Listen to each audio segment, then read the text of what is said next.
Heard every week on the amateur radio bands all around the world, broadcast on low-power AM and FM stations all across the United States, and one of the first podcasts on the Internet. We are This Week in Amateur Radio, the worldwide premier amateur radio and technology news magazine and bulletin service of the air. Here are the stories for release around the earth as we come to air with edition number 1393 of This Week in Amateur Radio. A new ARRL Technician Class live video course is announced for fast ham radio licensing. In Australia, the newly proposed amateur radio ban plan by the WIA is seeking input. AMSAT receives 2 amateur radio digital communications grants for new youth initiative programs. Neighbors object to an amateur 60-foot radio tower by citing incorrect notices and various safety concerns. Time is running out to vote in ARRL division elections. AMSAT ARIS 2025 highlights are presented by Frank Bauer, KA3HDO. Amateur Radio Digital Communications, ARDC, is now accepting grant applications. Changes to the ARL radiogram precedents are announced. We will tell you what they are. An amateur radio receiver detects unsecured communications coming from orbit, and a new proposed low Earth orbit satellite constellation will provide sunlight on demand. We will have all of this and a lot more coming up in this week's report. These headline stories will come to you in a moment along with this week's special features. We'll visit with Bruce Page, KK5DO, and get an update from AMSAT and what's new with all of those amateur satellites in orbit. Australia's own Arno Benshoff, VK6FLAB, and Foundations of Amateur Radio will tell us about the origins of the RF circulator. Our own amateur radio historian, Will Rogers, K5WLR, returns with another edition of A Century of Amateur Radio. This week, Will takes us aboard the Wayback Machine to the year 1923, where amateurs were making transoceanic contacts and experimenting with the shorter wavelengths. This is part 2 of a 2-part episode entitled The Fourth Time's the Charm. And we will stop by and visit with Bill Sawyer's AJ8B in the DX Corner with all the latest news on DXpeditions, DX, upcoming radio sport contests, and more. That's all straight ahead as North America's premier amateur radio and technology news magazine and bulletin service, This Week in Amateur Radio, takes to the air right now. Reporting from our headquarters studio just outside of Albany, New York, in gray, dismal weather, I'm George, W2XBS. And reporting from our news bureau in Sandwich, Illinois, where we're currently experiencing some nice 60-degree weather just before we're going to get hit with 20 degrees tomorrow, I'm Jordan Kurtz, Kilo Echo 9, Bravo, Papa Oscar. Reporting from our news bureau in Salem, Ohio, this is Denny Haight, NZ8D. And from our studios in Naugatuck, Connecticut, where it's just a beautiful day today in the 60s, but the wind and the cold is on its way for next week, I'm Steve, K1FRC. And this week, reporting from my ham shack in Cortlandville, New York, where I finally got the coax to my 80-meter dipole fixed after running it over with the lawnmower. It was in many, many pieces, I tell you.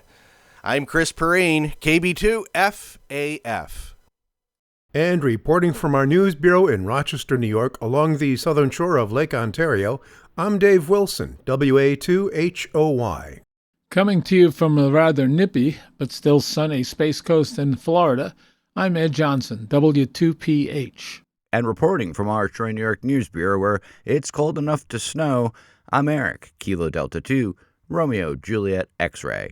And reporting from our news bureau in Middle Tennessee, where we eagerly await the arrival of little ghouls and goblins, this is Al Shepard, WK8W. And reporting from our amateur radio outpost in the Catskill Mountains of upstate New York, where it might be time to think about getting some firewood in, I'm Don Hulick, K2ATJ.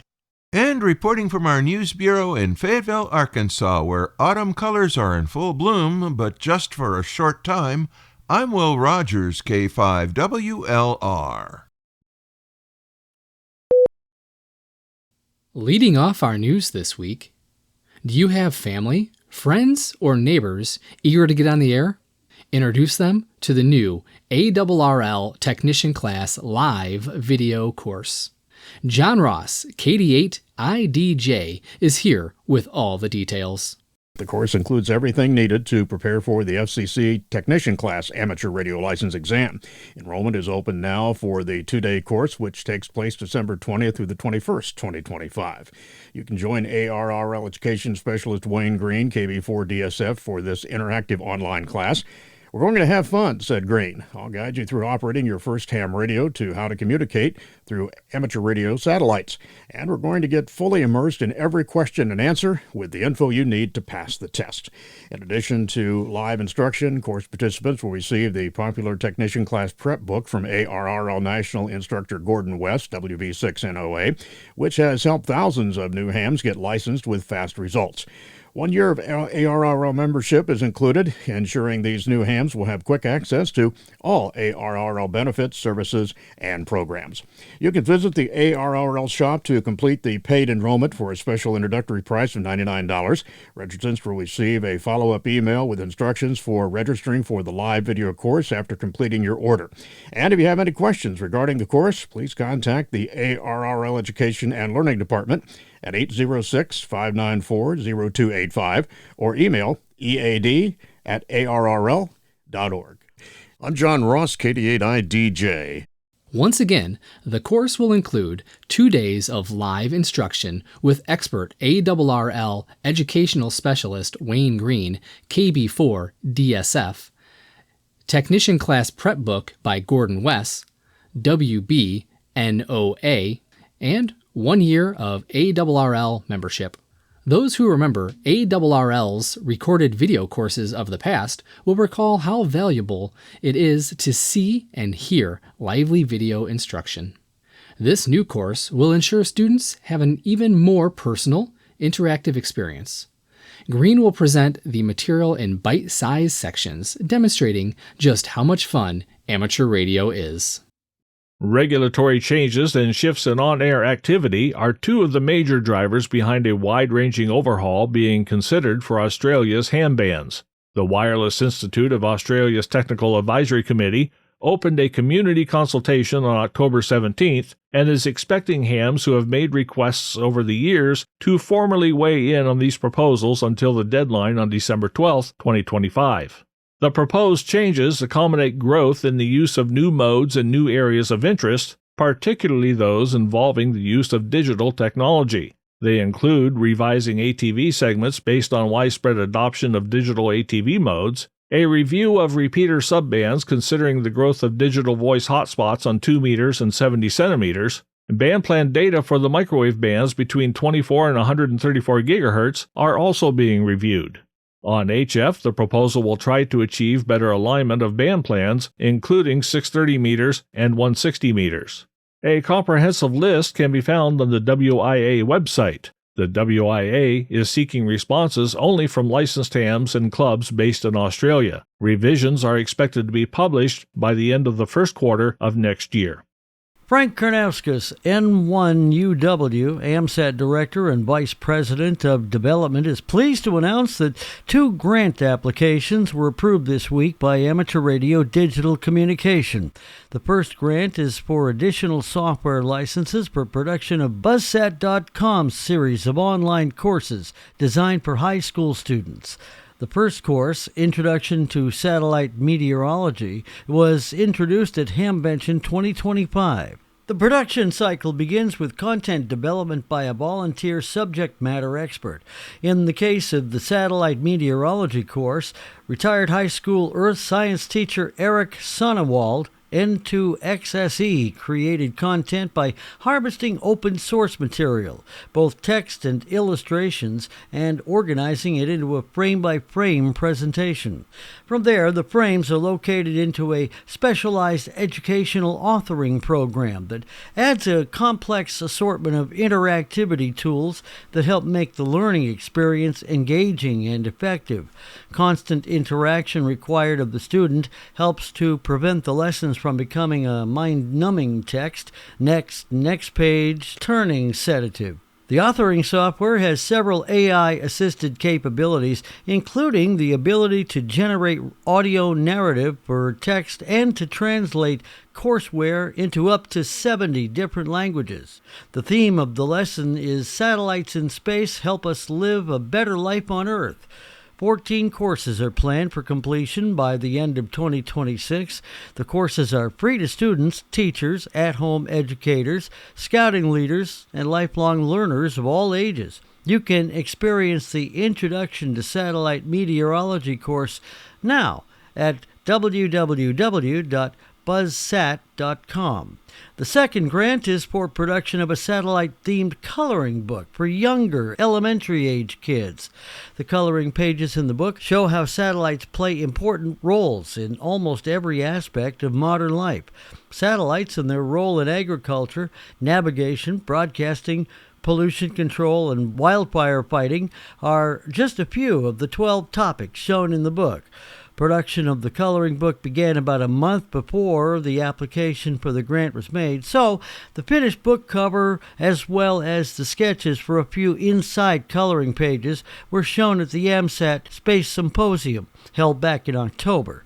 The coloring books will be available before the end of this year for download free of charge from the AMSAT-sponsored www.CubeSat.com website.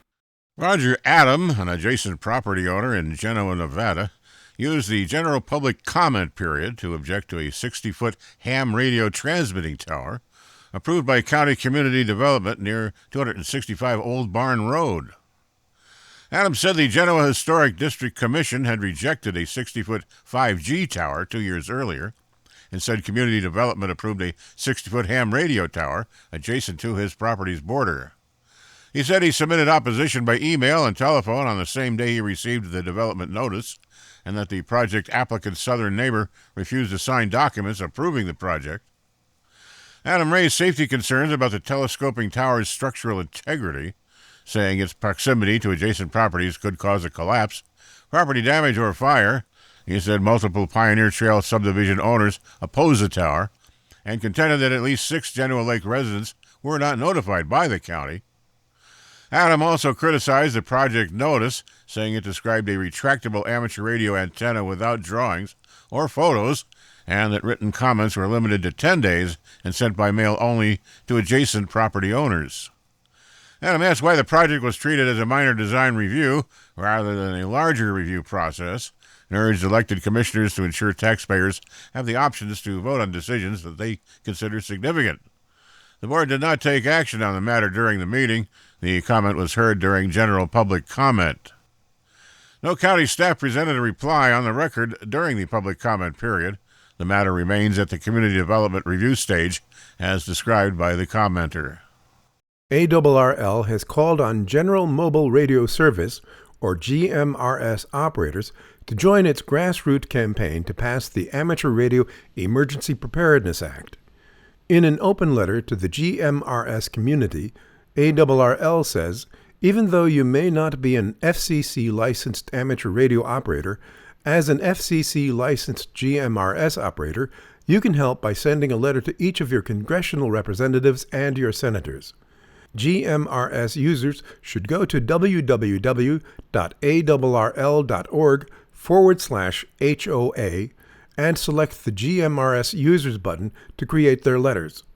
The letters will be automatically generated when they enter their FCC-issued GMRS call sign. Here's a chance to see your club in QST. ARRL has made 2026 the Year of the Club, a year-long celebration of ham radio clubs and everything they do for amateur radio. And just one way of honoring various clubs, QST will feature club photos in every 2026 issue. If the club wants to take a shot at being highlighted in the pages of QST, here's what you do. Get your club members together looking their best. If you have a club t-shirt or ARRL shirt, this is a perfect occasion for wearing them. Consider posing with your club's sign and banner. Take high-resolution images. If you're taking photos with a phone camera, please make sure it's set for highest quality. Also take photos in the horizontal and vertical orientations, and please do not crop or otherwise edit those photos.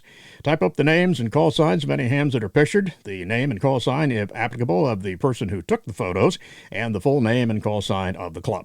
And then send the information along with one of the vertical and one of the horizontal photos to qst@arrl.org. And remember to read QST each month in 2026 to see if your club has been featured. ARRL members in the Pacific, Southeastern, and Southwestern divisions have until noon Eastern Time on November 21st, 2025 to cast their votes for ARRL board seats. You may vote in the election if you were a full member in the division as of September 10th, 2025. Check your email and postal mail for voting instructions from Election Services Corporation and make sure your voice is heard. If you haven't received your ballot information, contact the ESC Help Desk at 866-720-4357 or email at arrlelection@electionservicescorp.com. The ARRL Foundation Scholarship Program has opened the application window for its 2026 scholarship. The applications will be accepted through December 30, 2025 at 12 p.m. Eastern Standard Time. Students are encouraged to apply for more than 170 scholarships, ranging from $500 to $25,000. All applicants must be active FCC-licensed amateur radio operators. The scholarships were established by generous donors and managed by the ARRL Foundation as a means to inspire youth to explore amateur radio and to pursue higher education and related career paths, especially in wireless communication. In 2025, the ARRL Foundation awarded 170 awards, totaling $800,000. For more information and the online application, go to www.arrl.org. Scholarship Program. The Murgus Amateur Radio Club is celebrating its 50th anniversary this year with a special event that includes the University of Scranton, King's College, and amateur radio station W3USR. The station is part of the University of Scranton Physics and Engineering Department, a university student club, and a flagship station for the Ham Radio Science Citizen Investigation, or HAMSCI project. The event, organized in partnership with the Slovak Heritage Society of Northeast Pennsylvania and the Luzerne County Historical Society, celebrates the November 1905 public unveiling of the Father Murgus tone method, a wireless communication system capable of transmitting voice and sound over long distances, and the forerunner of the continuous tone coded squelch system, CTCSS, and digital coded squelch, or DCS. It was developed and patented by Father Joseph Murgus. The test included a series of messages exchanged between Father Murgus, then Wilkes-Barre's Mayor Frederick C. Kirkendall, then Scranton Mayor Alex T. Connell, and Reverend Michael John Hoban, a former bishop of the Diocese of Scranton. All of the activity begins at 1 p.m. Eastern Standard Time, Saturday, November 15th. Wilkes-Barre Mayor George C. Brown and Scranton Mayor Paige Cognetti will recreate that transmission with King's College President Reverend Thomas P. Looney and the University of Scranton President Reverend Joseph G. Marina. After the tone method demonstration, W3USR will be on the air for ARRL November Sweepstakes SSB. All of the events are open to the public. The Murgus Amateur Radio Club is an ARRL-affiliated club. The BBC now expects to close its flagship radio service, Radio 4 on longwave, at some point during 2026. This according to a BBC contact that has told the campaign to keep longwave. The news comes in the month that marks 91 years of broadcasting on longwave from the main Deutwich transmitter and during the 100th year of one of the most iconic longwave programs, The Shipping Forecast. Meanwhile, the campaign to stop this shutdown altogether continues. Any longwave shutdown during 2026 would leave the shipping forecast inaudible to many mariners, as FM and Coast Guard signals cannot travel further than a few miles offshore. It would also deprive thousands of long-wave listeners across the country from a much-loved source of news, entertainment, and education in the form of Radio 4, which isn't available in all areas on FM or DAB. Contrary to rumors circulated on some parts of the internet, however, an exact shutdown date for longwave has not yet been decided, as the BBC continues to carry out an impact assessment on the closure of the service. The BBC has stated its intention to inform listeners of the actual date at least 2 months before the signal is shut off, and this could happen as early as January 2026 or not until December. The campaign to keep longwave continues to push for this date to be pushed back further and, indeed, indefinitely postponed.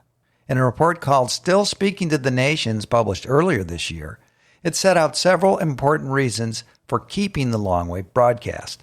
Those reasons include the low energy cost of broadcasting from a single transmitter to the whole nation, the importance of a single nationwide reliable signal in the event of war or cyber attack that could render the internet inaccessible, the need for longwave broadcast of shipping forecasts at sea, provision of Radio 4 in parts of the country that are poorly served by FM, DAB, and the internet, the heritage value of continuing a service that's run for nearly a century, let alone the countless vintage radios capable of tuning in, and no hard evidence that longwave listenership is declining and the need to attract new listeners to radio for the BBC's own survival.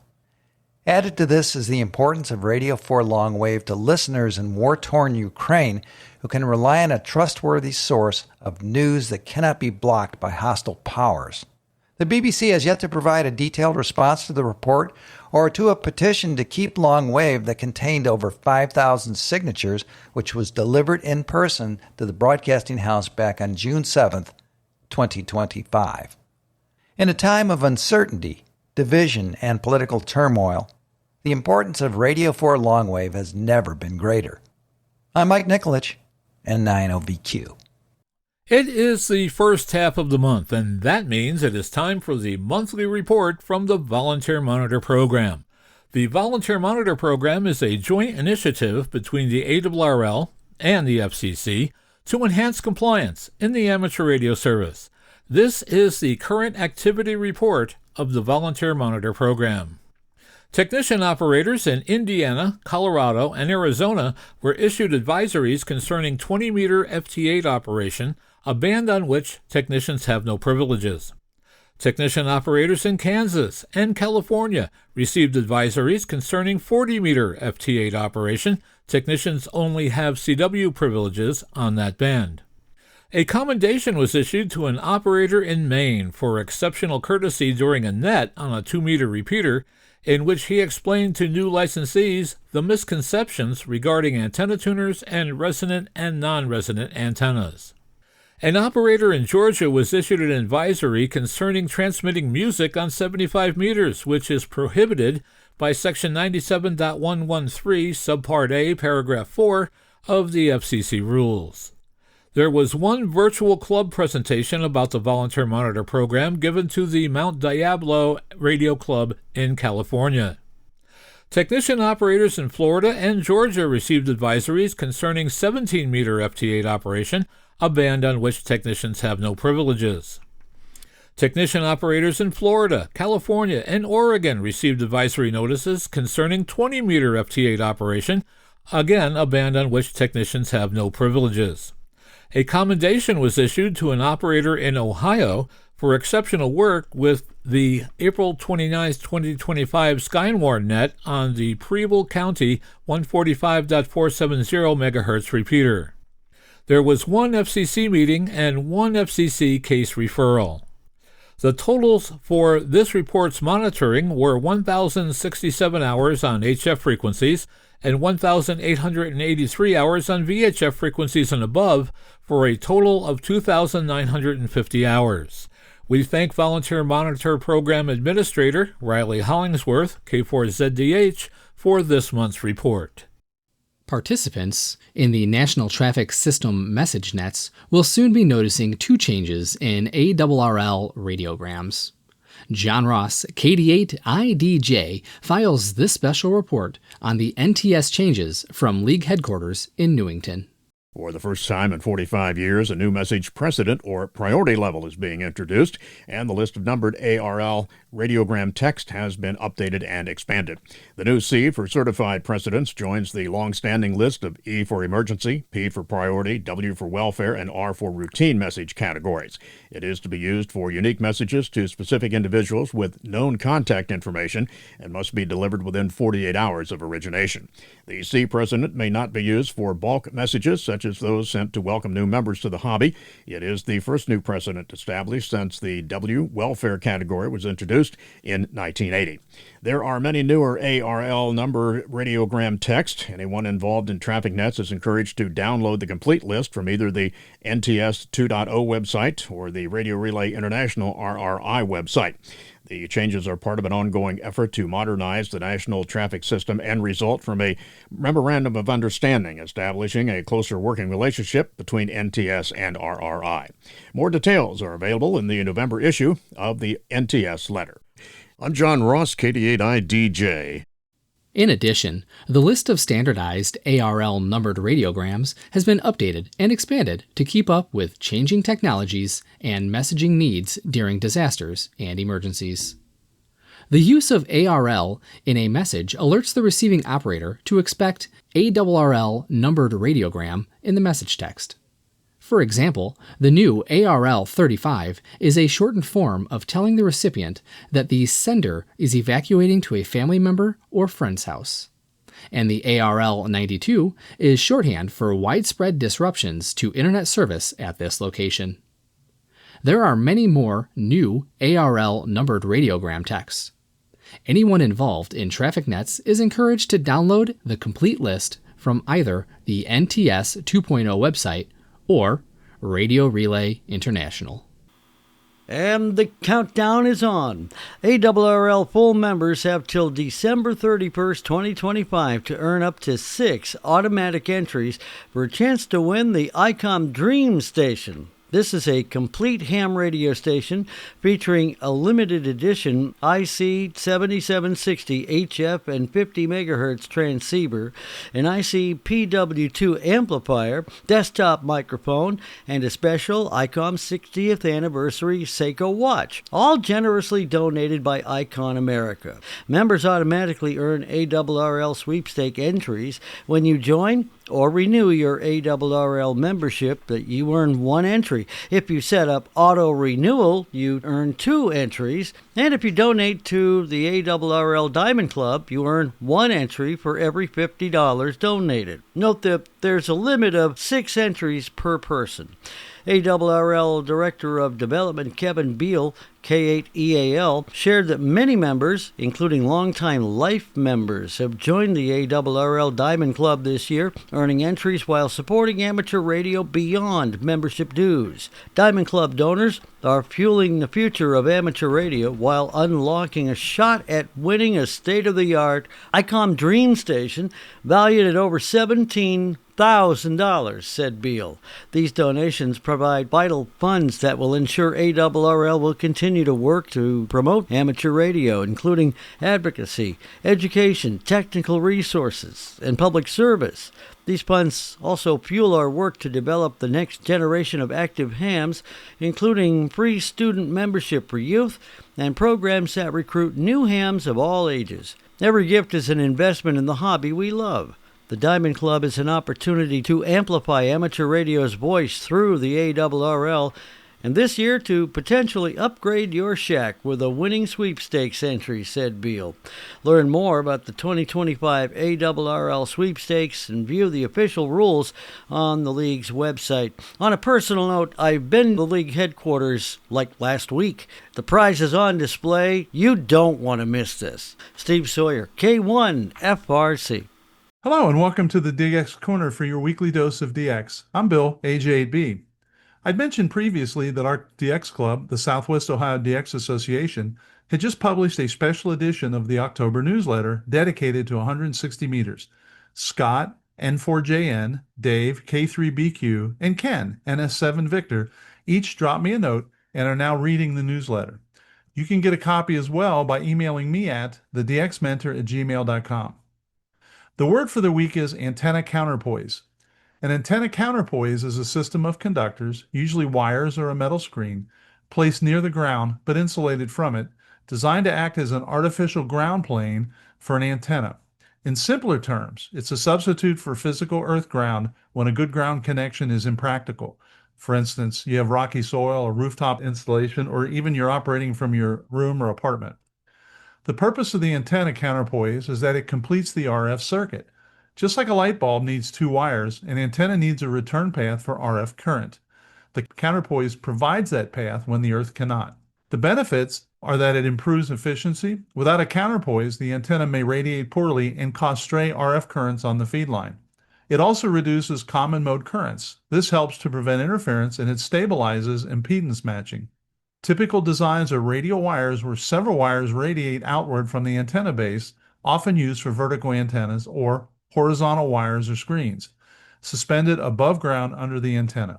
In summary, an antenna counterpoise is a deliberate conductor system that replaces or supplements earth ground, ensuring your antenna radiates efficiently and your feed line stays clean. Each week, I try to focus on those entities that will be available in the next 7 days. There's so much data to sift through that I thought a focus on next week might be helpful. Here's what you should find QRV when you tune the bands. The following DX information comes from Bernie, W3UR, editor of the Daily DX, the Weekly DX, and the How's DX column in QST. If you would like a free 2-week trial of the Daily DX, your only source of real-time DX information, just drop me a note at thedxmentor@gmail.com. So we have an update on the Fox Whiskey 5 Kilo Wallace and Futuna DXpedition. With over 36,000 QSOs in the log, FW5 Kilo went QRT on November 1st. Alex, K6VHF, says that by the 31st, most of the antennas will be packed away. Of course, that has passed. They are QRT now. They really did a great job.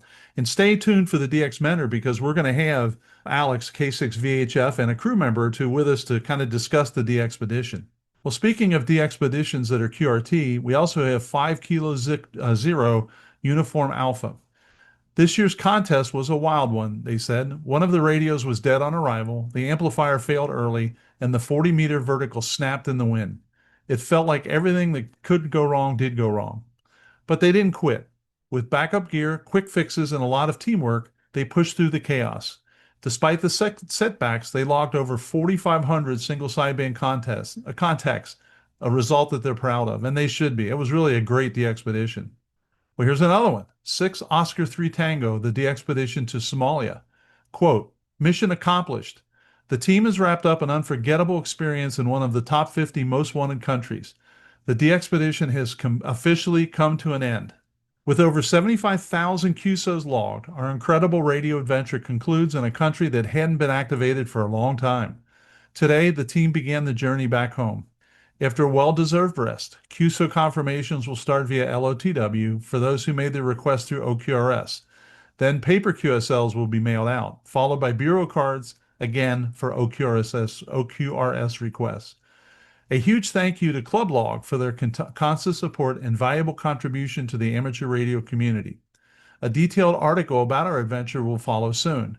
Thank you all for contacting us and for your trust, end quote. And that was from the group IV3JPP, IV3FSG, and IV3AZV. Well, these guys have really been active. This is 9 Uniform 1 radio uniform from Burundi. We now have been QRV for 4.5 days, running up to 10 high-power stations on 6 meters through 160. We are currently at 43,500 QSOs from this mountainside QTH, which is 2,340 meters above sea level.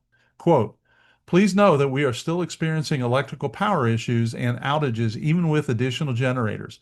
For this reason, we encourage you to check Club Log to see if you are in the log. We know some QSOs have not been completed as these power outages occur, so please work us again. Last night, we had a good FT8 run on 80 meters and 160 meters with good results to Europe, while not so favorable conditions to North America. We will continue to optimize our beverage receive system as well as the verticals we have for transmit. We, quote, lost our 80-meter vertical the past 2 mornings from the high winds, which often occur at this elevation. We are in the process of remedying this situation by installing a more robust guy system that should withstand the wind. This morning, we relocated our 7-element 6-meter Yagi, which we believe should improve our path to Europe and North America. The previous location did not have a clear view in these directions due to obstructions from adjacent trees and hillsides. We have also constructed a dipole for 60 meters to be installed as a sloping dipole configuration from a very tall tree higher up the hillside behind our QTH. Look for us on 60 meters going forward. All operators are doing well and in great spirits with the focus on achieving team objectives. Please keep in mind that the plan for the 9 Uniform 1 RU DXpedition calls for us to be QRV until November 20th, so you still have 15 more days. We want to acknowledge and thank our sponsors, especially DX Engineering, Expert Electronics, REMO, the West Virginia DX Association, and the Arkansas DX Association. Likewise, we are most grateful to all of our individual donors for their support and generosity making 9U1RU possible. Thank you. 7-3 and all the best of DX from the 9U1RU DXpedition team, end quote. And they have been all over the bands and pretty darn workable. PY1 SAD Aldir is back in Guyana, which is 8 radio, and QRV once again from Georgetown is 8 Radio 1 Tango Mike until December 7th. During the week, listen for him on CW, sideband, and the digital modes on 160 through 6 meters between 2300 Zulu and 0200 Zulu. Over the weekends, watch him to be on more often. And you can QSL that via PY1 SAD, via LOTW, QRZ, or EQSL. We do have a group on from Bolivia. Members of the Jaguaret DX group have announced their plans to go back to Tarija, Bolivia as CP7DX until November 10th. In fact, they are QRV, and I've worked them. They plan to be active on 160, 80, 60, 40, 20, 15, 12, and 10 meters. QSL via LU1 FM. And again, that was CP7DX. Sierra Leone. Now, until November 10th, the Mediterraneo DX Club is QRV from Sierra Leone. They are using 9 Lima 8 Mike Delta until November 10th. Teams will rotate between the island, each staying 3 days and 2 nights, bringing all supplies and operating on bands from 40 through 6 meters, making the first 6-meter activation from there. Equipment includes a Flex 8600M radios and ICOM IC7000 for the 6-meter band, all running at 100 watts due to limited electricity. Although another report did say that 9 Lima 8 Mike Delta might run up to 600 watts on 6 meters with a 5-element Yagi, and that 9 Lima will run 100 watts on 6 meters into a 3-element Yagi. We'll have to see. Operators will log the contacts online, but real-time updates may not be available due to internet connectivity issues. So another African country, Tango Lima, the Central African Republic. Tango Juliet 1 Gulf Delta, Dark, began operating as TLA-GD on November 1st. Over the weekend, he was reported on 20, 15, 10 meters FT8. Dark plans to be QRV in his spare time on HF, on FT8, FT4, sideband, and CW until the end of the month. And you can QSL that via LOTW and Club Log. 4 Kilo, Azerbaijan. Calls 4 Kilo 8 November and 4 Juliet 8 November will be in use for Victory Day. They'll be QRV to November 15th. The actual day is November 8th. This is for the 2020 Patriotic War, a 44-day campaign where Azerbaijan's army retook their historical boundaries from 30 years earlier. As seen in the news, Azerbaijan and Armenia made peace recently. QSLs for this operation, as they say, it is paper QSLs, direct only. Toga, 5 Victor.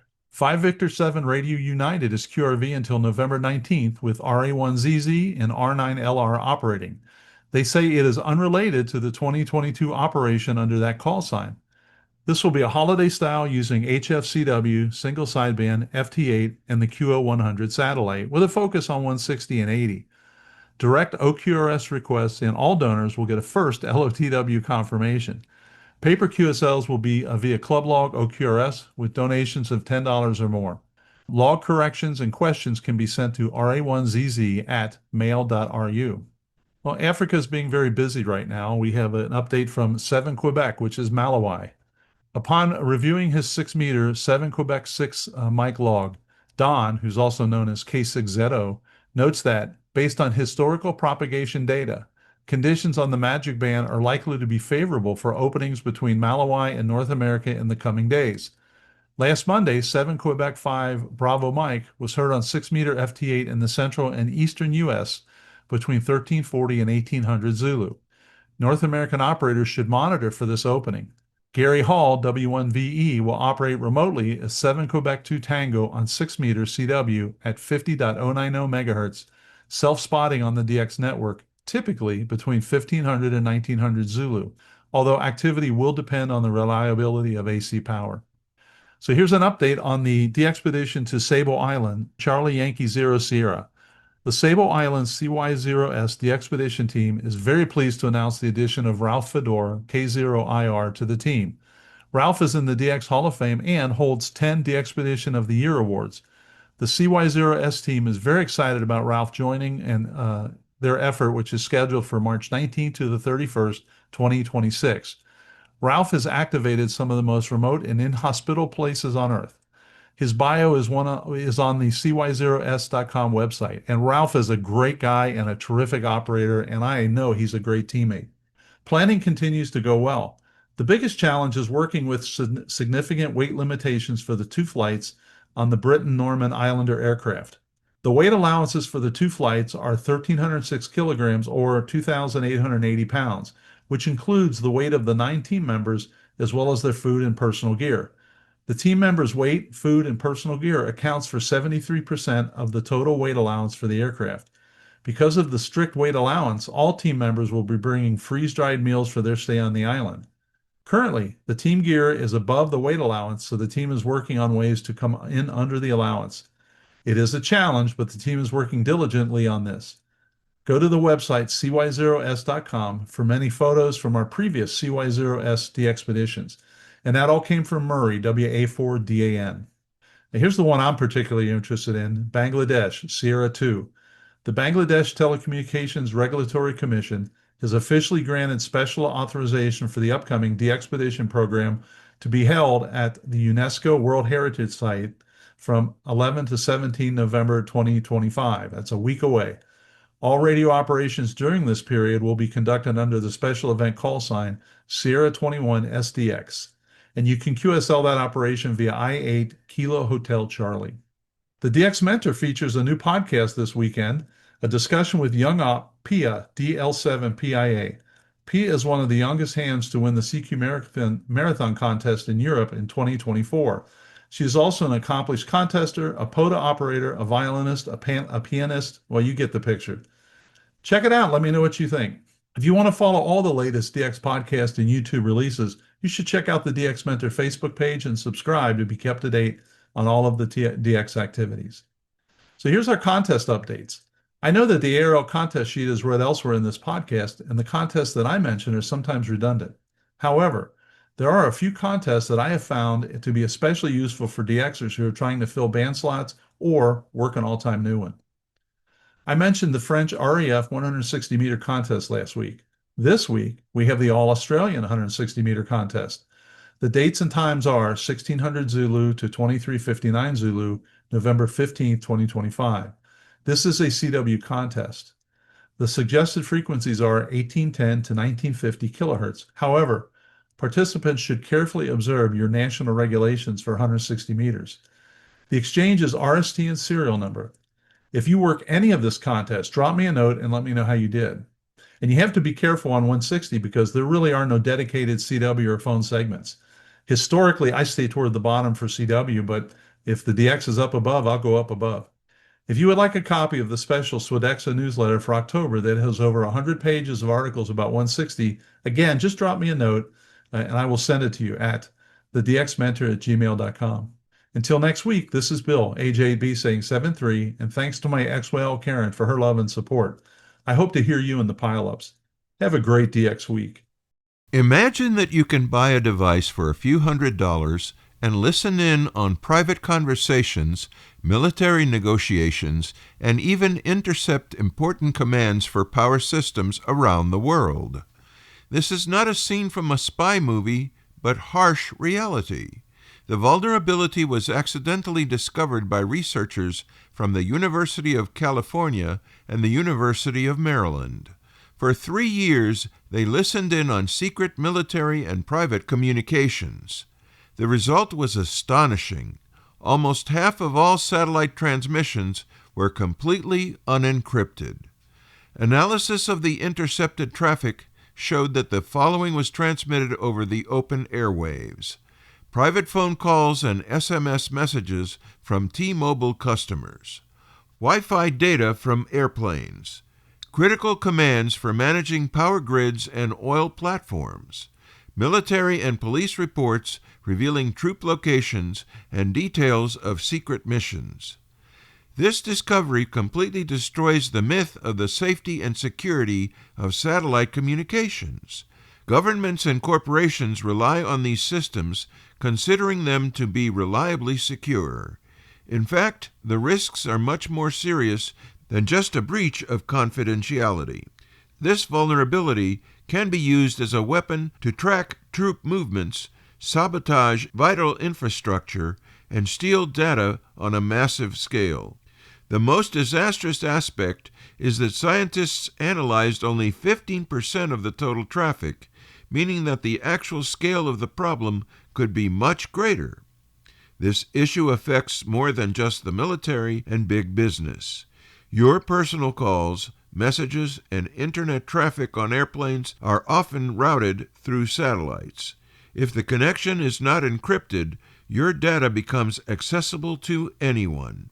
Even worse, hackers can create fake base stations that mimic satellite signals and connect your phones to them without your knowledge. But the harsh reality is that the Secret Services probably could have known about this problem for years and actively exploited it. Without large-scale global efforts, vast amounts of our most sensitive data will continue to be made publicly available, remaining easy prey for those who want to intercept it. Welcome to the 45th segment of Ham Radio History, a century of amateur radio. Ham's Organizations, Events, Inventions. I'm Will Rogers, K5WLR. Our thanks go out to Chris Cadella, W2PA, for allowing us to use his website in the presentation of these segments. Now join us as we bring you the next chapter of Ham Radio History. The fourth time's the charm. This is part 2 of this segment. Shortly after he returned from his trip to the U.S., he began preparing to try. Via telegram to Schnell, he announced his intention to transmit on 100 meters from 9 to 10 p.m. Eastern U.S. time, beginning on 25 November. The word was then spread via broadcasts. Having just built a new tuner, Schnell was ready and listening on 100 meters the first night and copied 8AB immediately. Commenting later on that scheduled reception, Warner wrote that his tuner, the most god-awful-looking haywire receiver you ever saw, had hurriedly been assembled. At the appointed hour, there Deloy was, right from the first dot, readable all over the house. Wow, did this shortwave stuff work! Deloy continued to call ARRL for an hour as arranged, along with his cipher group, GSJTP. He was notified by other means of the good copy, and the next night he sent 2 messages that were copied by both Schnell and 1MO and John Reinars at 1QP. The first message ever sent from France to North America via amateur radio read, Nice, France, ARRL. Want this first transatlantic message to convey most hearty greetings of French to American amateurs. Leon Deloy. The second message suggested a scheduled 2-way contact. 1MO immediately asked for and received permission by the supervisor of radio to test on 100 meters. All was ready. The following night, Deloy again called for 1 hour starting at 9:30 p.m. Eastern Time, sent 2 messages, and ended by asking for acknowledgement QSL. Schnell then sent a long call on 110 meters and immediately heard Deloy replying. Not quite ready to believe it, Schnell and Warner, who had joined him at his station, suspected it might just be a coincidental blind transmission, not a reply at all. Will the fellow never end his call and say something, wrote Warner. Aha, he breaks. And then, my lads, came the first transocean R in all amateur radio history. Oh boy, was that a thrill! The history-making first intercontinental amateur QSO was in the log. Deloy's first in QSO message to Schnell was, QRK, your SIG's QSA via 1 foot from phone on Grebe. FBOM, hearty congratulations, this is fine day. MIM, please QSL number 12. This meant he had received Schnell's transmission with signals that were readable and very strong, being heard 1 foot away from the headphones on his Grebe receiver. MIM is the alphabetic equivalent of the Morse code for a comma. Lastly, he asked for acknowledgement of his messages numbered 1 and 2. At 1MO, 8AB was coming through equally well, copyable on Schnell's loudspeaker from 25 feet away. After acknowledging Deloy's messages, Schnell sent some of his own, including greetings to various French notables such as Pierre Corre, the president of the French Joint Transatlantic Committee. While this was going on, Reinhardt's called 8AB from 1XAM on 115 meters and heard Deloy acknowledge and ask him to QRX stand by. 1XAM was Reinhardt's experimental station in South Manchester, Connecticut, specially licensed for operation on 100 meters. Warner also exchanged compliments with Deloy for a short time, then Schnell invited Deloy to send a message for WNP, the Macmillan Arctic Expedition, on behalf of French amateurs. Although Schnell missed some of it, Reinhardt copied it solid and acknowledged receipt. He and 8AB then chewed the rag for a while. For years we have dreamed of this, beamed Warner. For over a year we have seen it coming. For weeks we have been sure that winter weather would see the thing accomplished. It had been done, fellows. We are actually in back-and-forth contact with Europe over our amateur sets. After successfully sending the WNP message to 1MO on his second attempt, Deloy developed some transmitter problems and had to sign off just before 12:30 a.m. The next night conditions were very poor, making a repeat performance impossible. The night after that, on Thanksgiving Day, 29 November 1923, 1XAM made a short contact but could not copy 8AB reliably because of interference from KDKA's short concert wave on 103 meters. On the 30th, 1MO was hearing 8AB quite loudly, but could not copy what he was sending due to heavy static and QRM generated by local receivers. 4 other amateurs reported hearing him too. More significantly than just being a record for 100-meter work, some amateurs began to recognize that operating on that shorter wavelength rather than being more of a challenge may have actually been what made it all possible.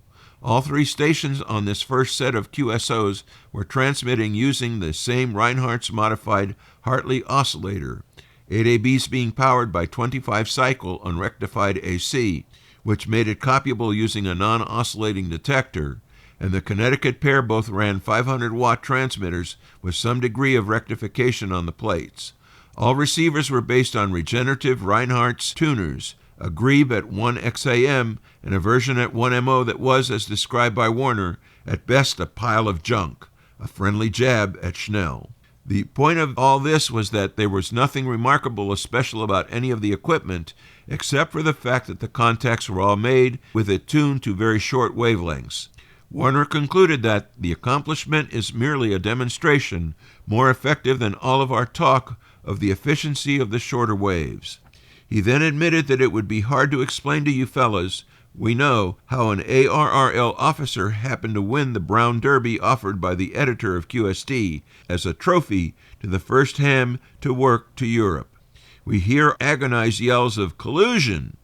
We're helpless, though. Schnell vowed his determination to win the lid. He got busy and did it, and there's nothing else to do. He has won it. Jealous of our high British hat, we think, and wanted something to wear himself, H.I. For his part in the achievement, Leon Deloy was later made a Chevalier de la Légion d'honneur, or Knight of the Legion of Honor, the 5th degree of France's highest decoration, first established by Napoleon Bonaparte. It had been awarded to Edwin Armstrong in 1919. Testifying before the U.S. Senate 7 years later, Maxim described the event to try to convey the excitement of each new achievement in amateur radio. It is difficult to explain the thrill that accompanies an experience such as this. It is sublime and carries with it a sort of uplift that makes us better and deeper thinking men. The precision of it all, the picture of the Frenchman sitting in his little den in France, waiting for the precise second to come around, hand on key, the Americans sitting in their little shack in the little street in New England, silently listening and watching the time, the miles and miles of lonely black ocean over which the little electromagnetic oscillations must travel, are utterly compelling to us amateurs. Included in this material are quotes from the following. Kenneth B. Warner, The Editor's Mill, QST, December 1933, page 7. Kenneth B. Warner, Transatlantic Amateur Communication Accomplished, QST, January 1924, page 9. Clinton B. DeSoto, 200 Meters and Down, The American Radio Relay League, 1936, page 97. President Maxim testifies at Washington, QST, April 1930, page 29. We tip our TWIAR cap to Chris Cadella, W2PA, for granting us the use of his website's materials. Ham Radio History, A Century of Amateur Radio, Ham's Organizations, Events, Inventions, as we prepared this segment. I'm Will Rogers, K5WLR, reporting for This Week in Amateur Radio. Foundations of Amateur Radio.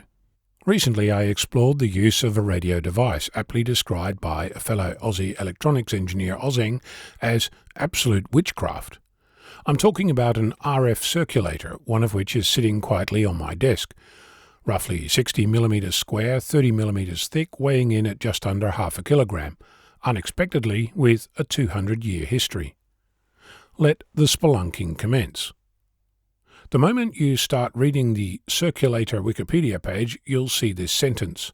Quote, microwave circulators rely on the anisotropic and non-reciprocal properties of magnetized microwave ferrite material, end quote, with a helpful reference to Modern Ferrites Volume 2, Emerging Technologies and Applications, a 416-page reference that promises to dig into the nitty-gritty, showing 55 hits for the word circulator.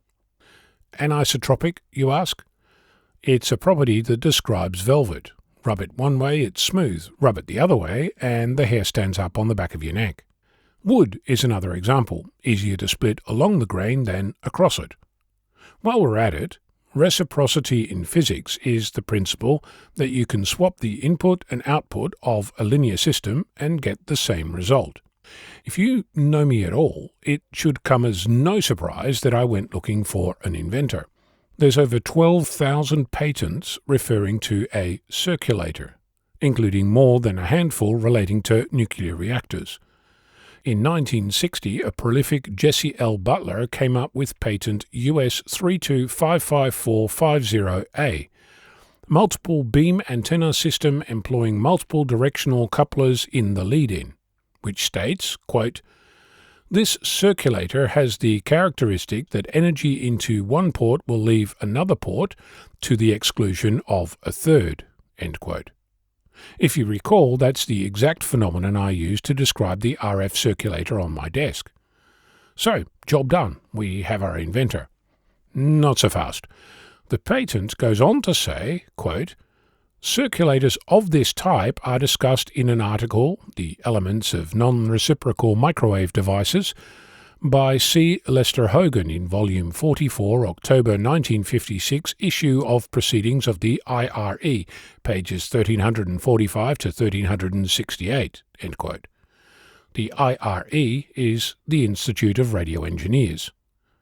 I found a copy of that tome, thank you worldradiohistory.com, which includes the following sentence, quote, until a few years ago, all known linear passive electrical networks obeyed the theorem of reciprocity.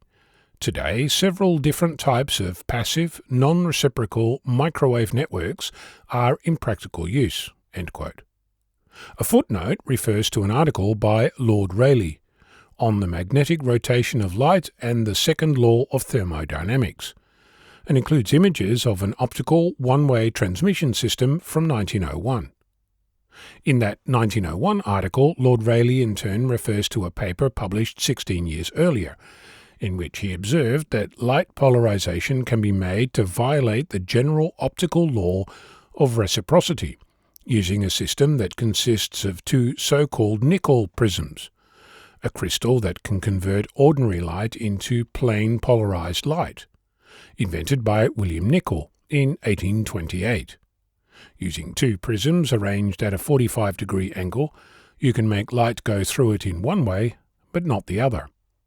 Lord Rayleigh, also known as John William Strutt, in a very sparse footnote states, quote, that magnetic rotation may interfere with the law of reciprocity had already been suggested by Helmholtz, end quote. Further digging gets me to an 1856 publication of the, quote, Handbuch der physiologischen Optik, end quote, or the Handbook of the Study of How the Eye and Brain Work Together, where Helmholtz says that, translated from German, according to Faraday's discovery, magnetism affects the position of the plane of polarization. This gets us to 1845, where Michael Faraday experimentally discovered that light and electromagnetism are related. His notebook has the following sentence, paragraph 7718, written on the 30th of September 1845, quote, still, I have at last succeeded in illuminating a magnetic curve or line of force and in magnetizing a ray of light, end quote. Today, we call that the Faraday effect. The best part? You can read Michael Faraday's diary right now and see the whole thing. So, who then invented the RF circulator? From mastodon to circulators to modern ferrites to non-reciprocal microwave devices to multiple beam antennas to magnetic rotation to optical reciprocity to nickel prisms to the Faraday effect, this is the perfect example of standing on the shoulders of giants. And the result sits as a little box on my desk. Just so you don't feel left out, your mobile phone likely has one of these devices on board. I'm Ono, Victor Kilo 6, Foxtrot Lima Alpha Bravo. Bruce Page, KK5DO, is here now with this week's AMSAT report. Bruce? Thanks, John. Have you ever wanted to own your own satellite?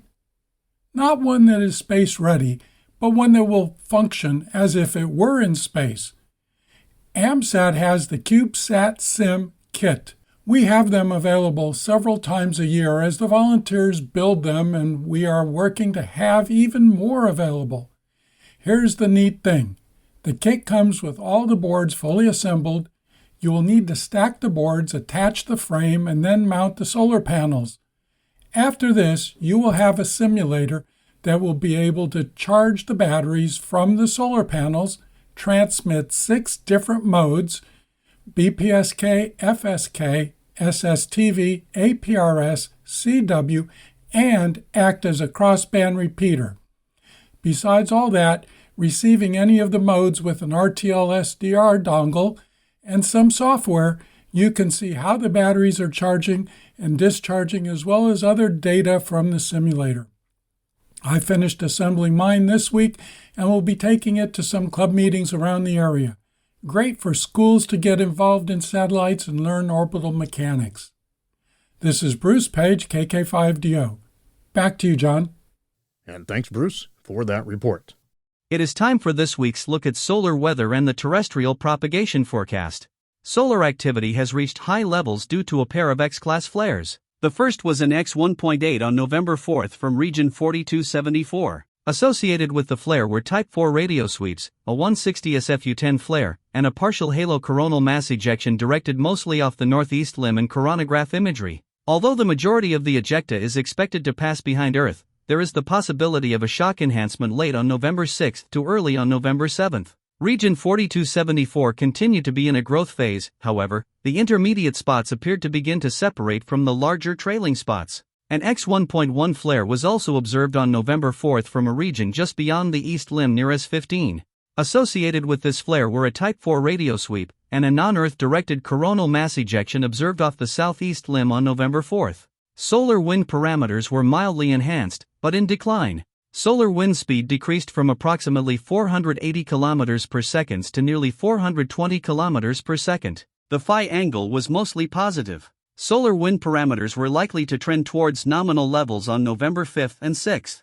Parameters are expected to become enhanced with the arrival of the next coronal hole high-speed stream on November 6th and 7th. There are also now 3 coronal mass ejections, 2 that left the disk November 3rd, and 1 on November 4th, all from region 4274, that are projected to pass behind Earth with tail ends of their magnetic clouds interacting with the coronal hole high-speed stream. Solar activity is expected to be at moderate levels on November 3rd through to November 17th, due to the delayed return of regions 4246 and 4248, that seem to be rotating into the Earth-side solar disk between November 3rd and 4th. At least 2 other regions are expected to emerge from the east limb until November 10th, as observed at Gong far-side images. A G1 storm is likely on November 7th and 8th, due to the reoccurrence of coronal hole high-speed stream influences. R1 and R2 radio blackouts are possible during the November 3rd through November 9th period, due to the returning regions 4246 and 4248. For more information concerning radio propagation, visit the ARRL Technical Information Service, read a quick guide to HF propagation using solar indices, and check out the propagation page of Karl Lewetzelschwab, K9LA. For customizable propagation charts, visit the VOCAP Online for Ham Radio website. Just ahead in radio sport this week, November 8th through the 9th, the ARRL EME contest. That's CW phone and digital. Also November 8th through the 9th, the WAE DX contest, RTTY. The JIDX phone contest. That's phone, of course. The OKOMDX contest. That's CW. Also November 8th through the 10th, it's CQWE contest. That's CW phone and digital. On November 9th, the FIRACHF contest, that's phone.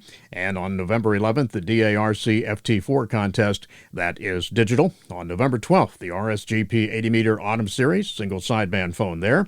And on November 15th, the All-Australian 160-meter contest, that is CW. Remember to visit the ARRL contest calendar for more events and information. Upcoming section, state, and division conventions, November 15th, the Superstition ARC Superfest and Electronics Expo, hosting the ARRL Arizona State Convention. That's in Mesa, Arizona. December 12th through the 13th, the Tampa Bay Hamfest, hosting the ARRL West Central Florida Section Convention. That's in Plant City, Florida. January 10th, the Ham Radio University ARRL New York City Long Island Section Convention in Brookville, New York. And on January 16th through the 17th, it's the Southwest Florida Regional Hamfest ARRL Southern Florida Section Convention. That's in Fort Myers, Florida. And remember to search the ARRL Hamfest and Convention database to find events in your area. ARRL is calling on all radio amateurs and GMRS licensees to join our nationwide grassroots campaign to pass the Amateur Radio Emergency Preparedness Act.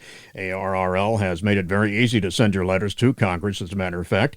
Ham should go to sendaletter.org/HOA, and GMRS users should go to sendaletter.org/GMRS. The letters will automatically be sent to your elected officials, encouraging them to support the bipartisan bills. Passage would give amateur radio operators the same rights to install antennas on their property as those enjoyed by users of TV antennas, wireless internet, and flagpoles. Radio clubs should also prepare letters of support signed by each club officer. For more information about the ARRL campaign to pass the bill, visit www.arrl.org/HOA. During one of the always popular CubeSat simulator presentations, Alan Johnston, KU2Y, AMSAT Vice President of Educational Resources, showcased recent improvements to the CubeSat simulator during last month's AMSAT Annual Space Symposium. The AMSAT CubeSat simulator is a small, low-cost spacecraft simulator that serves as a tool for academic education, public demonstrations, and theory and design disciplines. It can be used in a classroom, lab, or training setting to introduce the basics of satellite operations, or it can be used to teach science, technology, engineering, and math exercises. The pace of development in 2025 was similar to 2024, with several new features rolled out. The V2.1 software release added 2 new telemetry modes, FunCube mode and crossband repeater mode. In addition, the Fox-in-a-Box version, 4 beta Raspberry Pi ground station disk image, was also released. In 2025, we released the first set of CubeSat Sim activity guides. The problem statement for the activity guides is, I just built or borrowed a CubeSat sim. What can I do with it? Activity guides are step-by-step instructions for how to do a STEM education activity using a CubeSat sim. Some are very easy to do, such as listening to the sounds of the different modes on an HT and or looking at modes on an SDR waterfall. Others are more challenging, such as doing telemetry analysis using FoxTelem. Activity guides include questions for students to answer as they do the activity. Each also has an instructor's guide, which has example data and answers to the questions. The CubeSat Sim activity guides are released under a Creative Commons with Attribution license, so anyone can edit and modify them as long as they indicate they were originally developed by AMSAT. This allows teachers to customize them and include them in their lesson plans. A giant radio telescope in Crimea used in the past to support missions to Mars and Venus and attempt to contact alien civilizations has been destroyed in a drone attack. Ukrainian Defense Forces took down the 230-foot or 70-meter antenna dish to prevent Russian forces from using it to guide attacks on its territory. The RT-70 radio telescope has been under Russian control since the annexation of the Crimean Peninsula in 2014. According to Defense Express, Russians carried out major upgrades to the 5,000 metric ton structure to use it for military communications. The telescope reportedly served as an antenna for the GLONASS satellite navigation system, Russia's alternative to the American GPS. Reportedly, the use of the RT-70 radio antenna increased the accuracy of GLONASS by around 30%. In late August, footage emerged captured by a drone slamming into the 50-year-old radio telescope. The drone, according to the Defense Express, aimed at the 200-kilowatt radio receiver at the heart of the telescope. The custom-made receiver produced in 2011 in Moscow during the last major upgrade of the telescope will be hard to replace, Defense Express said, meaning Russia will not likely be able to repair the antenna anytime soon.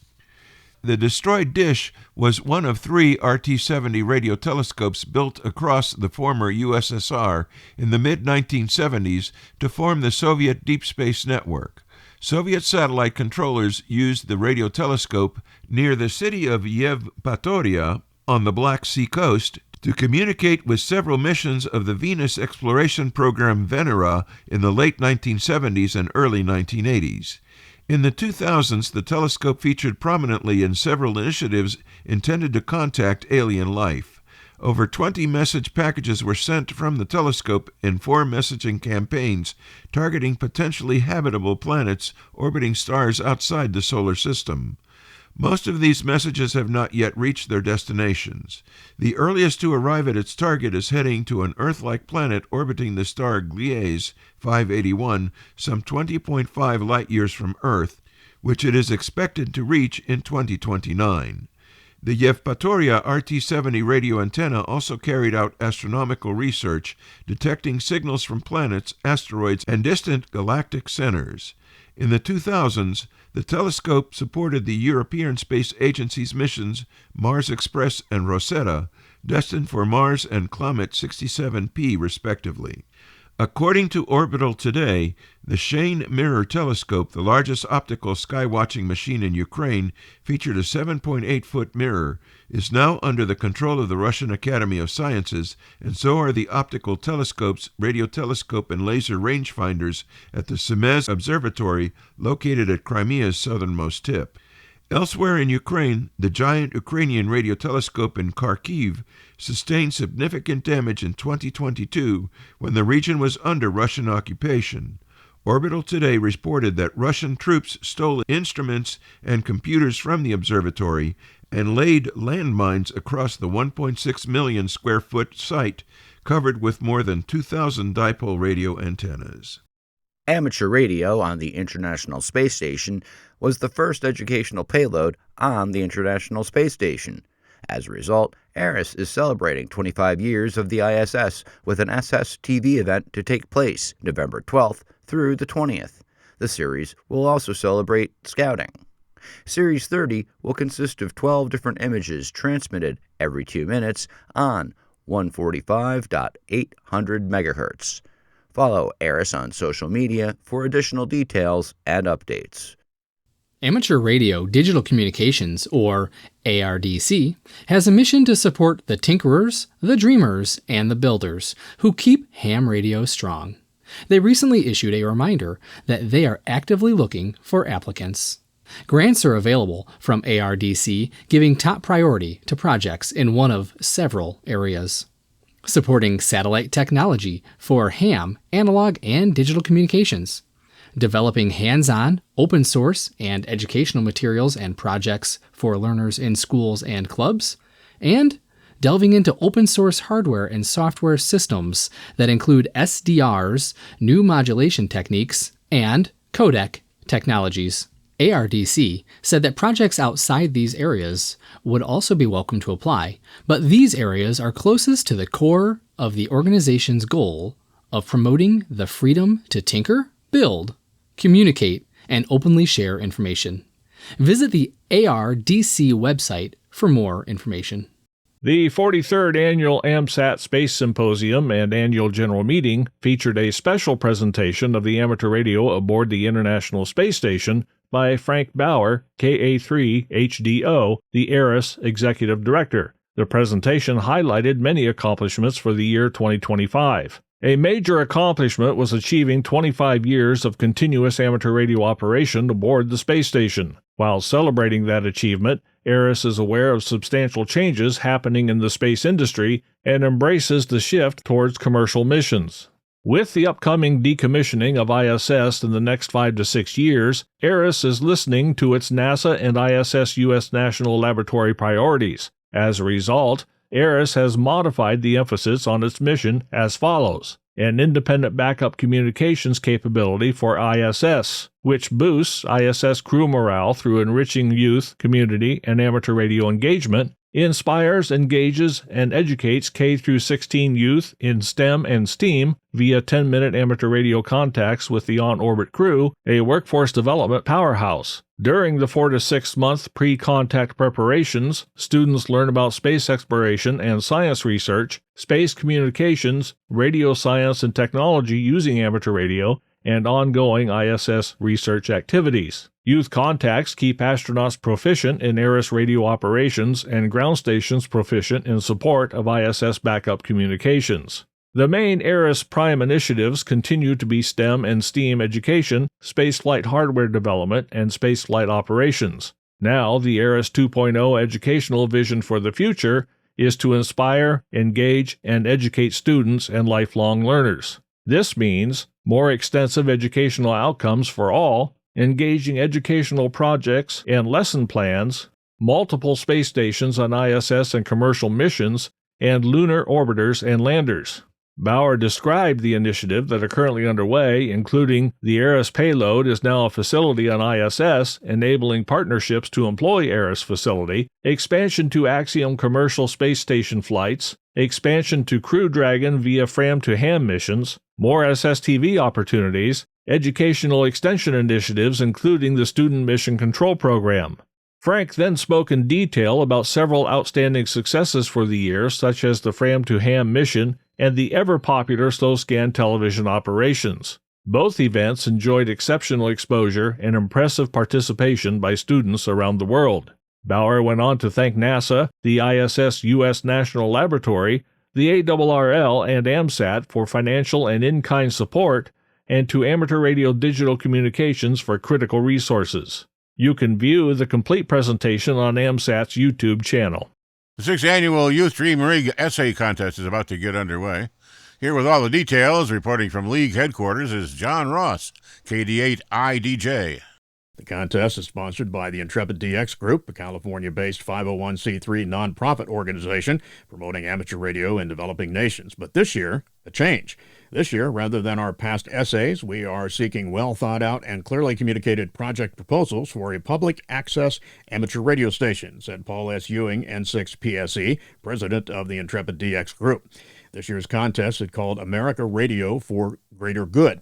Written proposals may be submitted between November 10th and December 10th, 2025, by amateur radio operators age 25 or younger, describing how they would establish a club, contest, community, or emergency communication station in a school, church, fire station, community center, hospital, or other public building.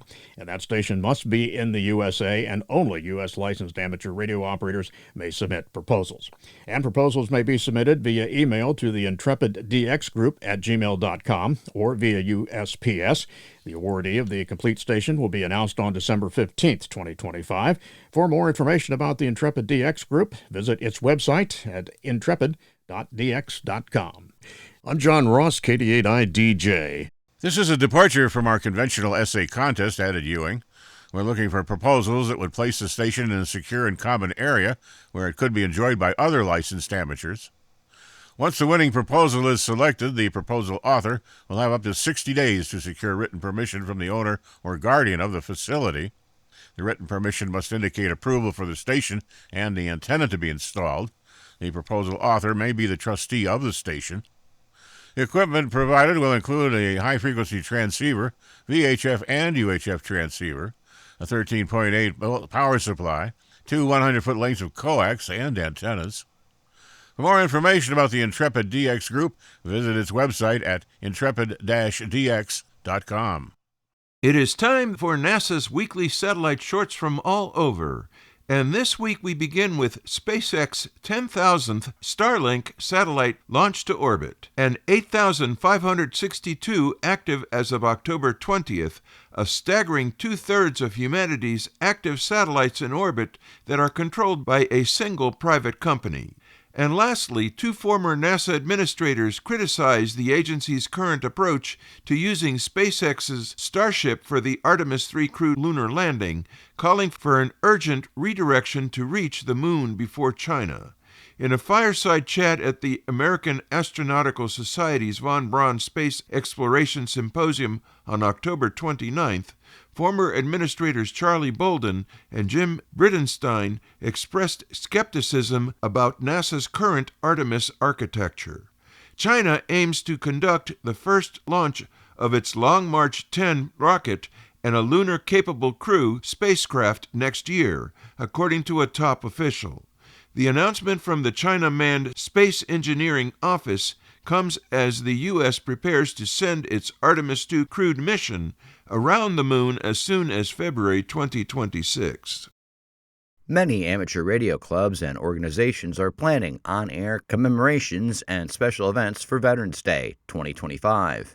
In Philadelphia, Pennsylvania, the Holmesburg Amateur Radio Club will honor the Continental Marine's birthday. Special event station Whiskey Mike 3 Papa Echo November will operate November 8th through the 12th from 1300 to 0400 UTC each day. In Christiansburg, Virginia, the New River Valley Amateur Radio Club will mark the holiday on November 11th from the National D-Day Memorial in Bedford, Virginia. Special event station Whiskey 2 Bravo will be in operation from 1500 to 2000 UTC on 14.275 MHz. A QSL card will be sent with a self-addressed stamped envelope. Contact these clubs for additional information. A well-regarded businessman who served the amateur radio community and was a friendly and familiar face at many hamfests has become a silent key.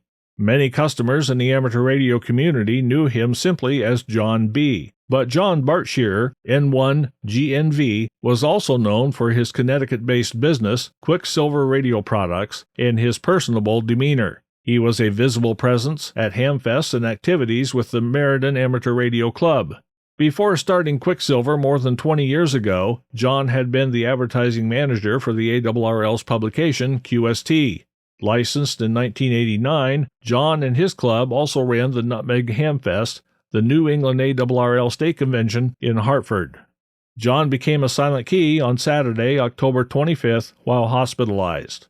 His longtime friend and part-time employee, Peter Freiler, W1AIR, said that the business remains open while the family copes with its grief. He said that Quicksilver's long-term plans were unclear. Peter said that John found great joy in meeting with fellow amateurs at Dayton and at New England's Regional Nearfest, which he particularly loved attending. He said that he often spent more time just chatting with visitors than trying to sell them anything, which, given his friendly nature, was not surprising. Is AMSAT Oscar 7 or AO7 still the oldest amateur radio satellite in orbit? AMSAT Oscar 7 or AO7 is the second Phase 2 amateur radio satellite constructed by the Radio Amateur Satellite Corporation, or AMSAT.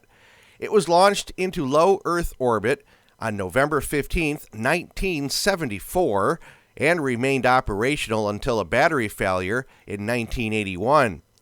After 21 years of apparent silence, the satellite was heard again on June 21, 2002, 27 years after launch, and it continues to be used by amateurs daily even now.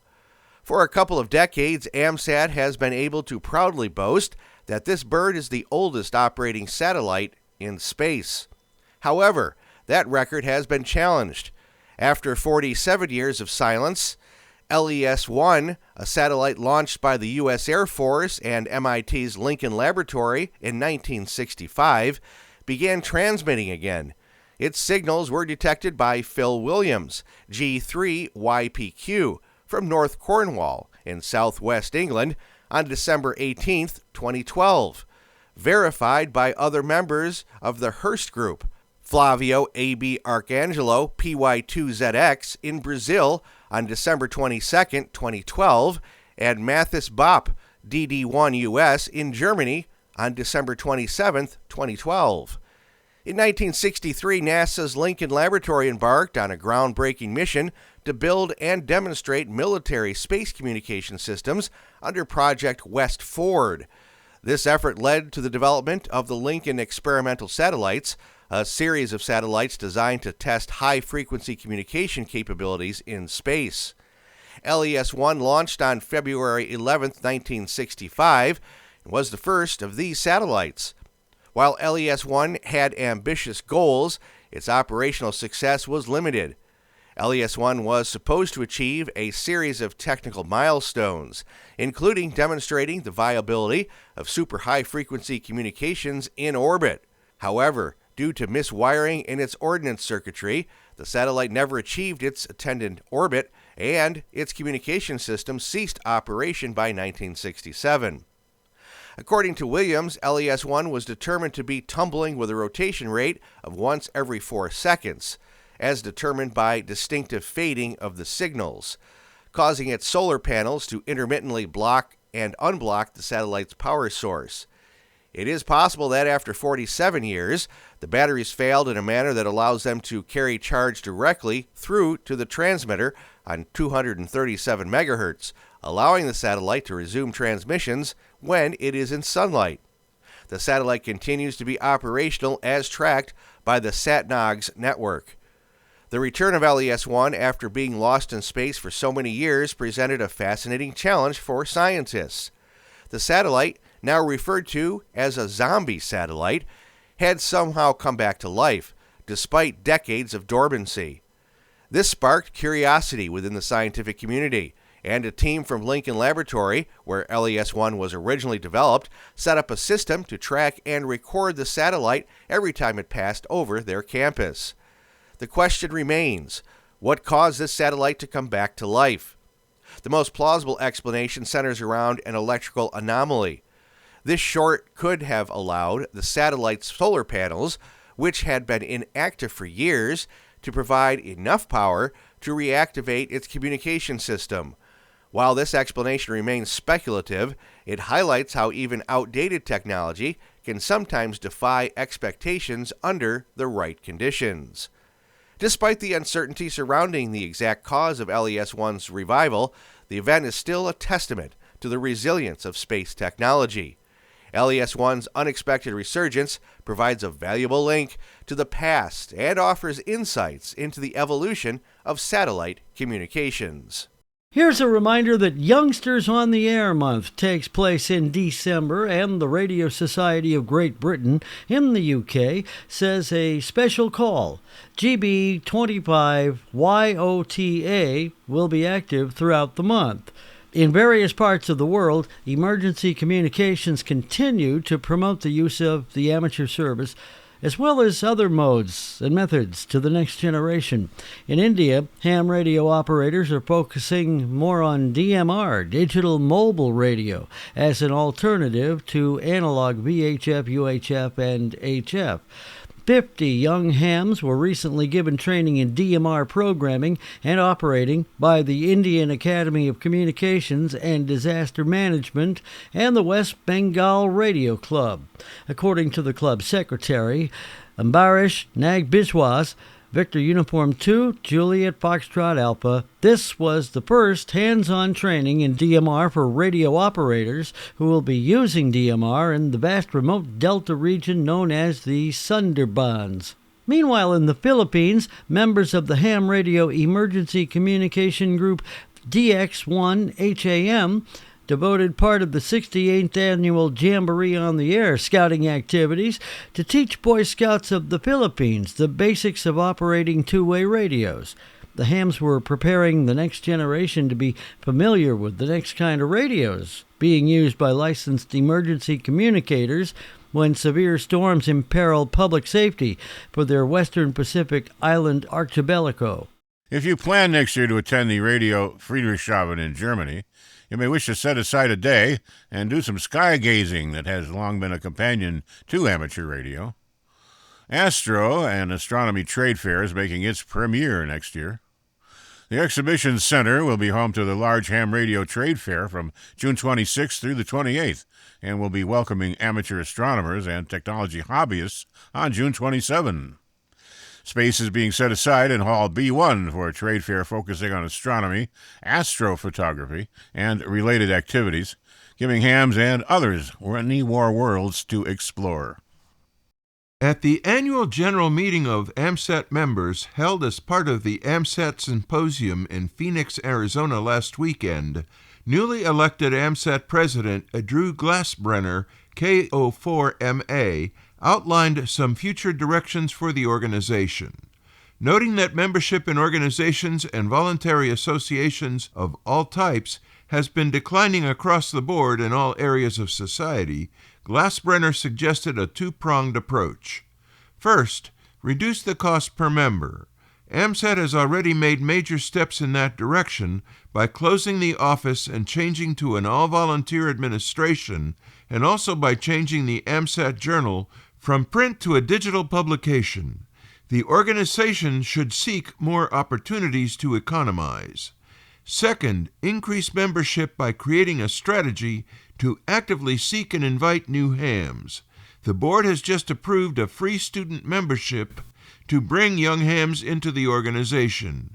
Reinstating a college activity night on the satellites, an AMSAT YouthNet, and publicizing youth satellite activities are priorities. Another possibility might be a two-tiered membership structure with a low-fee introductory membership.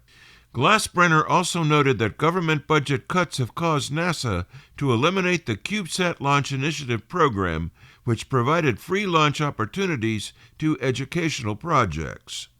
AMSAT has benefited from the CubeSat Launch Initiative program, but has also purchased commercial launches in the past. He indicated that AMSAT should not wait to see if CSLI is reinstated or replaced with a similar program, but that the organization should move forward to fund commercial launches for Golf T and Fox Plus satellites that are nearing readiness in coming months.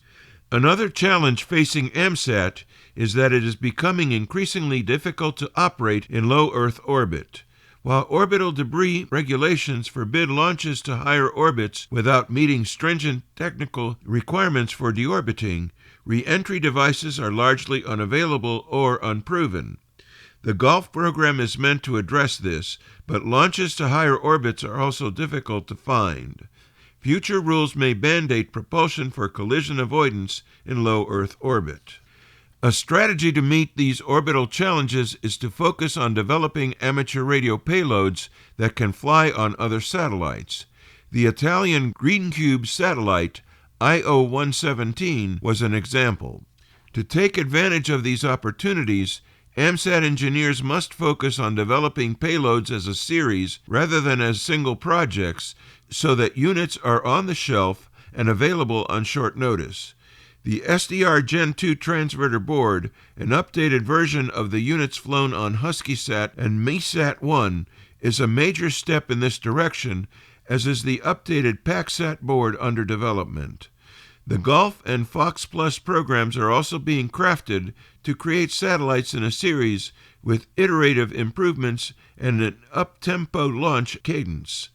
Finally, Glassbrenner called for strengthening international collaboration with other AMSAT organizations around the world, as well as establishing mechanisms for strategic planning at the board of directors level. His address was received enthusiastically by those in attendance. 2 amateurs have been recognized by the YASME Foundation for their ongoing contributions to young amateur radio operators in helping them develop technical and operating skill. Ed Engelman, KG8CX, is being honored for his work with the YACH program, which serves young amateurs.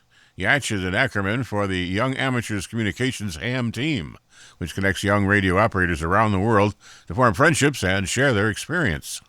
Don Jones, K6ZO, has been recognized for his ongoing work training and supporting young operators in rural Malawi. One of the teenage operators from Don's training sessions has recently been added to the team of de-expeditioners who are going to Andaman and the Nicobar Islands, the Bay of Bengal, next year. Both hams will receive the YASME Excellence Award, which was established in 2008 by the Foundation. That announcement was made October 30th. In the same announcement, the Foundation's Board of Directors said the YASME has also made a grant to support the RM Noise Project, which employs artificial intelligence to remove noise from sideband and CW reception.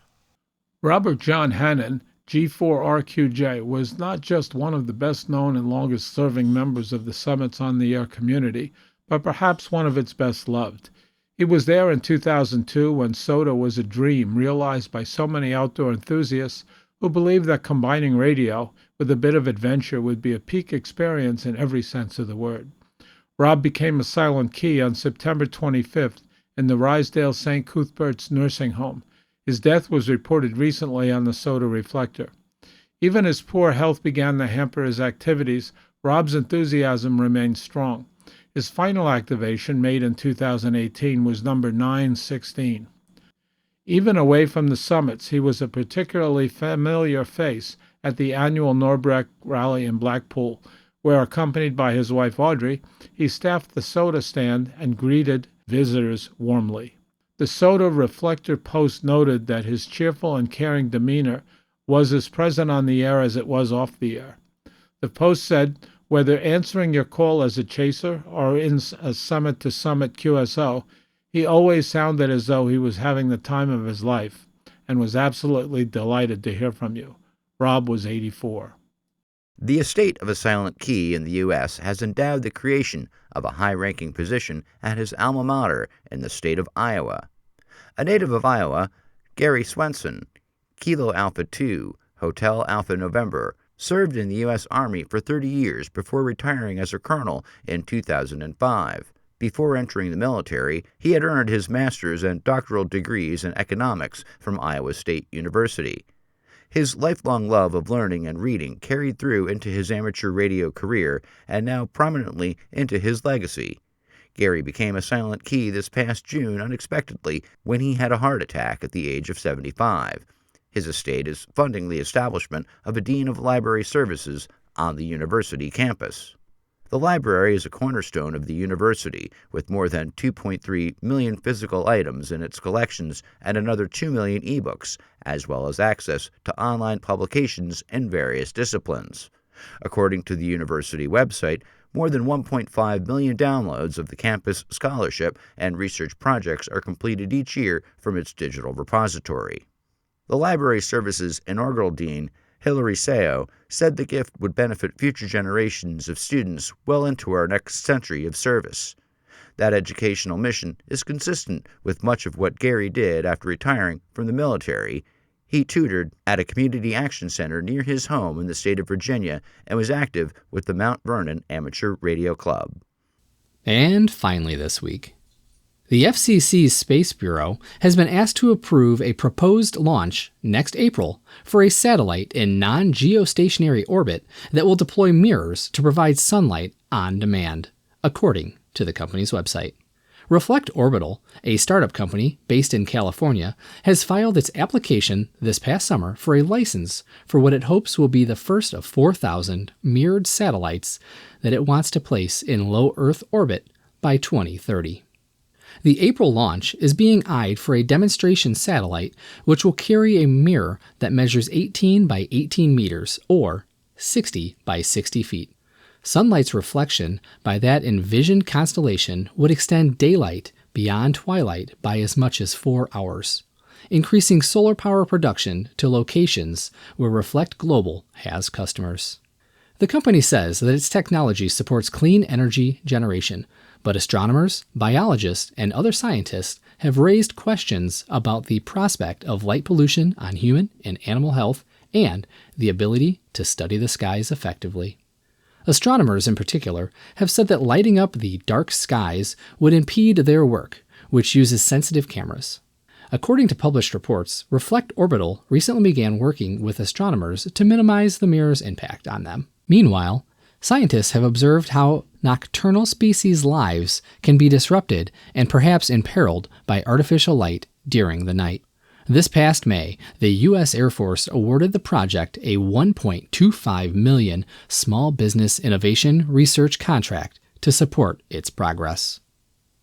This Week in Amateur Radio is holding open auditions for news anchors for the weekly national worldwide amateur radio news service. If you have a good radio voice and can reliably read provided news copy, we are looking for you. This, of course, is an all-volunteer position. An amateur radio license is not required. You must have a high-quality microphone, headset mics are not used, and be familiar with audio editing software to record and edit your finished news stories before uploading. If you would like to try out for a weekly or bi-weekly anchor position with North America's premier amateur radio news on air and podcast, please send an email to our producer, George, W2XBS. You can include a sample MP3 of yourself reading news copy sent as an attachment to W2XBS77@gmail.com. That's whiskey, the number 2, X-ray Bravo Sierra 77@gmail.com. Be sure and use Anchor Audition in the subject line. Please include your phone number and a good window of time for a callback to discuss your submission and our operating logistics to see if This Week in Amateur Radio is a good fit for you. We hope to hear from you soon. This Week in Amateur Radio is heard around the world on amateur radio repeater systems, streaming on the internet, or on great low-power FM broadcast stations like WGXC-FM, part of the Wave Farm on 90.7 MHz in Akron, New York, serving Greene County and the southern regions of New York's Capital District. Many of the news and information items heard in this edition of This Week in Amateur Radio have been provided by the American Radio Relay League, the ARRL Audio News Service, and the ARRL Letter, AMSAT, the Radio Amateurs of Canada, the Shortwave Listening Post, the Federal Communications Commission, the Radio Society of Great Britain, and Ofcom, the South African Radio League, the International Amateur Radio Union, the Wireless Institute of Australia and the Australian Communications and Media Authority, the New Zealand Association of Radio Transmitters, the Amateur Radio Newsline, the Rain Hamcast, Eric Guth, 4Z1UG and QSO Today, QRZ.com, the International Telecommunications Union, the 425DX News, Parks on the Air, and the Soda Reflector, and various news sources on the Internet. With special thanks to all our weekly news sources and to you, our listeners, that wraps up this edition of This Week in Amateur Radio. If you'd like to write to us, you can find everything you need, including archive editions of the news service, at our website at twiar.net. And now, for all of us at This Week in Amateur Radio headquarters and our news team around the world, this is Chris Perrine, KB2FAF, wishing you a 73.